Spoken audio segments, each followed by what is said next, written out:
this whole rally today comes from the context na sinasabi nila baka ay kumbaga we are pinpointing or we are targeting certain people only. Hindi po totoo yan dahil yung kaso po ni former Speaker Martin Romualdez is getting stronger by the day.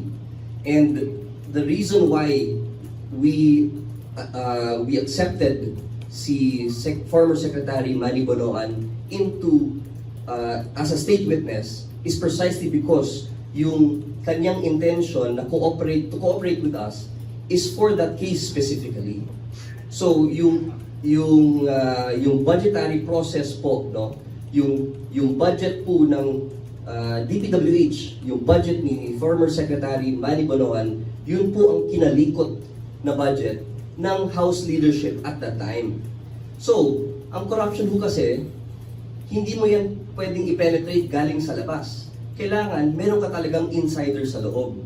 It was a tough decision for the office to arrive at that, na i-accept namin si former Secretary Manny Bonoan as a state witness. Mahirap pong decision, and there was a lot of considerations that had to go into that decision. The former House Speaker may have had a big role to play when we talk about percentages.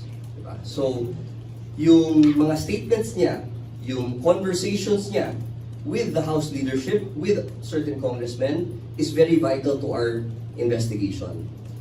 There will be no document trail kasi, diba? When you talk about corruption, in this magnitude especially, wala ho yan talagang paper trail. What you can get, however, are conversations, statements, testimonies from people who were there in the room. Kaya po, napakahalaga yung role din ni Sec Manny Bonoan. Between the two, no, na you have somebody who was charged already with plunder, and you have another case which could change the history of the Philippines because we are trying to exact accountability on one of the biggest heists on our budget. We would rather go for the bigger case than have him rot in jail for how many years? Dahil meron talaga siyang may bubuga. Dahil he was in the room. Siya mismo ang nandun, siya mismo ang kumakausap sa mga congressman, siya mismo ang kumakausap sa mga cabinet secretary. And that is a unique position that he was in.